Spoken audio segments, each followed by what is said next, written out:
My mother-in-law took my passport and burned it. It went up in flames quickly and turned to ashes. Now I can't go on my vacation to St. Bert's Island. I was shocked and asked, "What's going on?" She smirked and said, "You're a stranger here, so you'll be staying home," while my husband grinned too. I was horrified by their cruel trick. I knew they might do something like this, but I didn't expect them to be so sneaky. They looked pleased with themselves and even laughed in a nasty way. Then I told them who I really am. My name is Tyra, I'm 29, and I study linguistics at university. Since graduating, I've been learning about different languages and cultures and sharing what I know. My organization sends me on trips abroad, and when that happens, I'm gone for a few months. When I first started this job, I thought marriage wasn't something I'd ever do. But when I went back to my home country at 26, I met Corey, who eventually became my husband. Because of my job, I'd only see him for a few months at a time before I had to travel again. We stayed in touch with phone calls and emails while I was away. 2 years later, at 28, we got married. Even after our wedding, I continued to spend half the year working abroad, so we were apart a lot. I'm thankful he chose to marry me despite this. Today, I'm heading home from the airport. It's the first time I'll see my husband in 5 months. I should be tired, but I'm excited and walking quickly. When I got home, Corey wasn't there yet, so I started tidying up. I always tell him to keep the place clean, but it's a bit messy. Normally, this would upset me, but today I'm willing to overlook it because I'm just happy to see him. While I'm cooking, I hear the front door open. Corey walks in, and I rush to greet him. "Corey, welcome home. It's so good to see you." "Oh, hi, Tyra. You're back. Is that all you can say? We haven't seen each other in 5 months." "Well, we've been living like this for a while, so I'm used to it." "What? Can't you at least say you missed me?" What? I'm tired. Anyway, is dinner ready?" "Yeah, I just finished cooking. Let's eat." Eating with my husband after so many months feels like the best meal ever. Normally, I'd be happy with just this, but today feels a bit different. "Hey, Corey, why do you keep staring at your phone?" "What? What's the problem?" "Nothing's wrong, but I'm finally home." "You've been glued to your phone and haven't really talked to me. We've been in touch through calls and emails all this time, haven't we?" "There's nothing new to talk about now." "That might be true, but it's been a long time since we've seen each other like this." "So why?" My frustration with my husband's attitude makes my voice rise.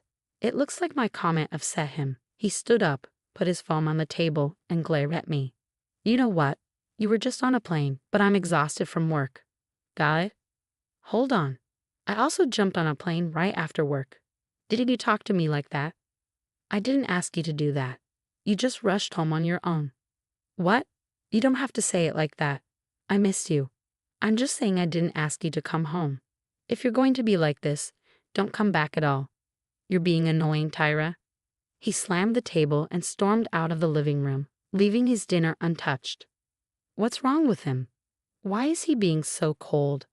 I haven't seen him in a long time. Was I the only one excited to see him? What's the point of coming home early if it's like this? Tears fell from my eyes and onto the table. Our reunion was even more disappointing than I had feared. The next day, his attitude didn't improve.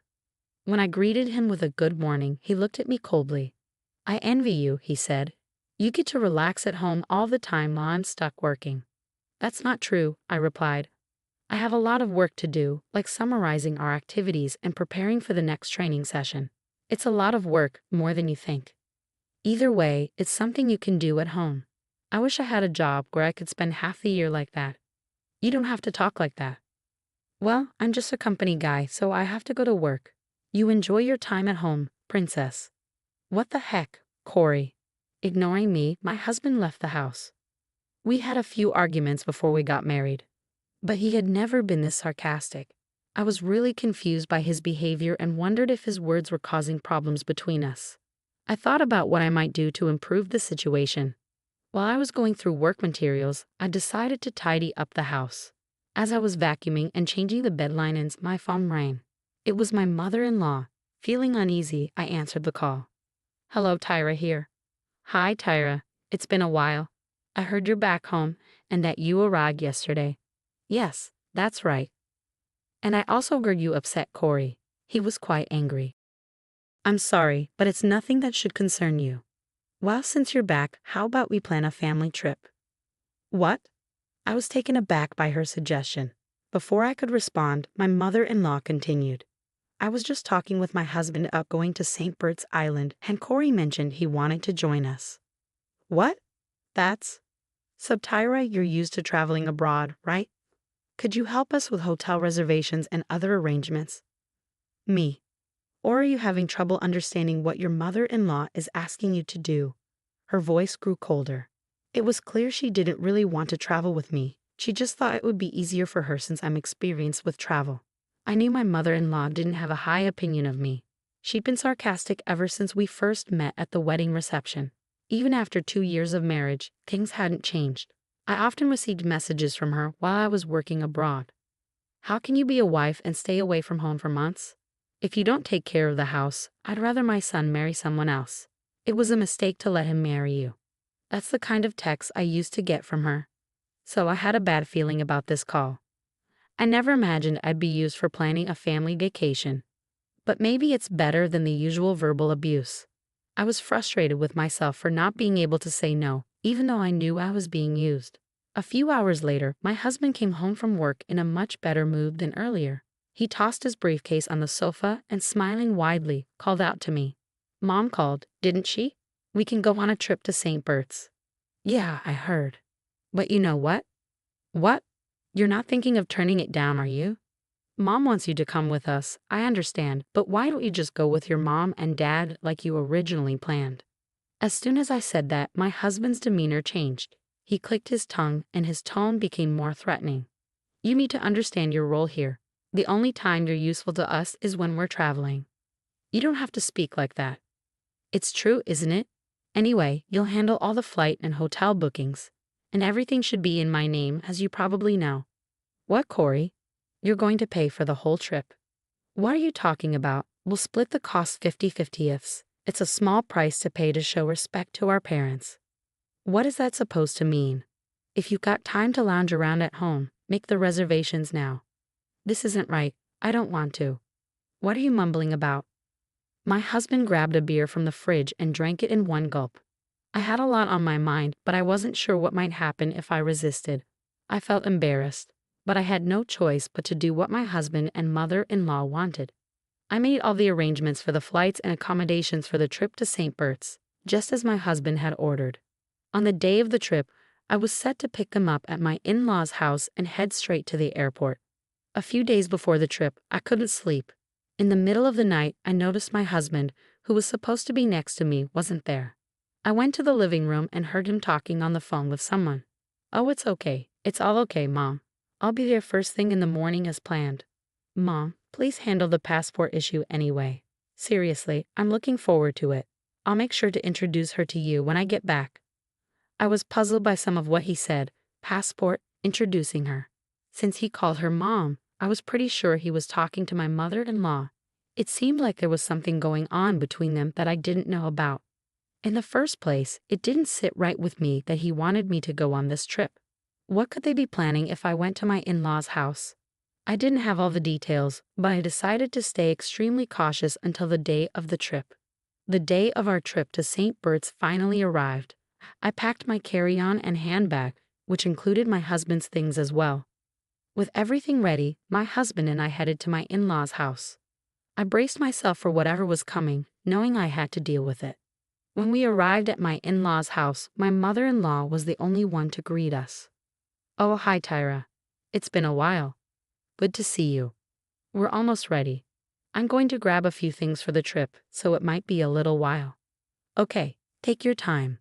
Oh, and Tyra, could you bring the carry-on case from the other room? It's heavy, so please get Corey to help you. Sure, I'll do that. I noticed when my husband and mother-in-law exchanged knowing looks. I kept my passport in my pocket, just in case. Following my husband's instructions, I carried the carry-on case back into the living room. There was my mother-in-law, smiling with a hint of mischief. She was holding my passport and grinning. Now you can't go on the trip to St. Bert's, she said. What do you mean? I'm going to burn this passport right now. What did you just say? I was just using you to handle the trip arrangements. What are you doing? You're a stranger here, so you'll be staying behind. Too bad. She went to the kitchen, lit the passport with a lighter, and watched it burn. The passport started to turn to black ashes in the sink. Once it was completely destroyed, she said, "We did it." My husband cheered. "Yeah, Mom, we made it." "No," I said. "It's just the three of us on this trip. We'll get to meet Corey's new girlfriend when we get back, right?" "Yeah, I've already set that up," my mother-in-law replied. "We don't need this useless woman anymore," my father-in-law said. "You know when something isn't working." He pulled out his cell phone and showed me pictures of himself with another woman, looking pleased with himself. "I'm not divorcing you for the sake of my reputation, but you'll be staying here while we go on our trip. When we get back, I'll move in with her, and you can leave." My mother-in-law laughed mockingly at his words. Their expressions were full of malice. At that moment, I knew I didn't belong in a family like this anymore. I forced a smile and said, "By the way, whose passport is that?" "What are you talking about?" "It's yours, of course." "I took it out of your handbag, so it's your passport." "My passport is right here," I said, holding it up. "What? Why? It can't be." I pulled my passport from my pocket and showed it to her. My mother-in-law's face went pale as she stared at me in panic. "That's not possible," she said, her voice trembling. "Yes, it's my passport. See for yourself." It seemed that my mother-in-law had snuck into my handbag and mistakenly thought she'd have found my passport. How could she have burned it without checking properly, especially with her malicious plans? "Whose passport did I burn then?" she asked, her voice quivering.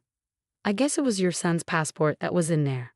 "So you burned my son's passport?" she asked, horrified. My mother-in-law turned white and began to tremble. My husband, furious, started blaming her.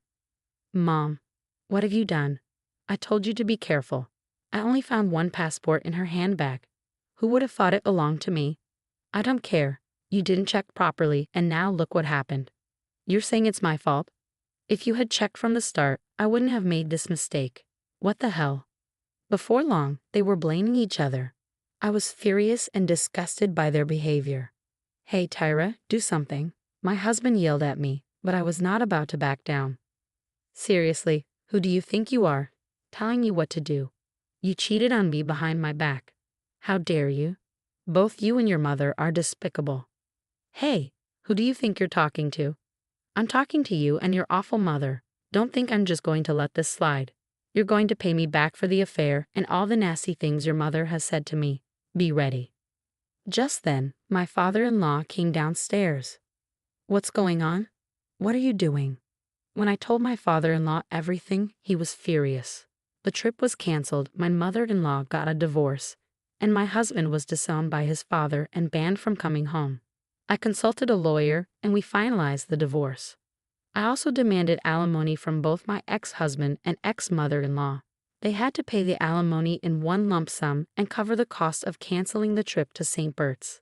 Since they didn't save any money, they had to borrow to cover the alimony. In the end, they managed to repay everything by borrowing funds. Now my ex-husband lives with his mother and it looks like they are struggling financially. He was also dumped by the woman he had an affair with. As for me, I used the alimony money to move into a condo and enjoy living alone. After all the cheating and mistreatment, I went through many difficulties, but now I'm free and loving life. I plan to continue traveling, learning about different cultures, and sharing my experiences with the world. Thank you for watching. If you enjoyed the story, please subscribe to our channel. See you in the next video.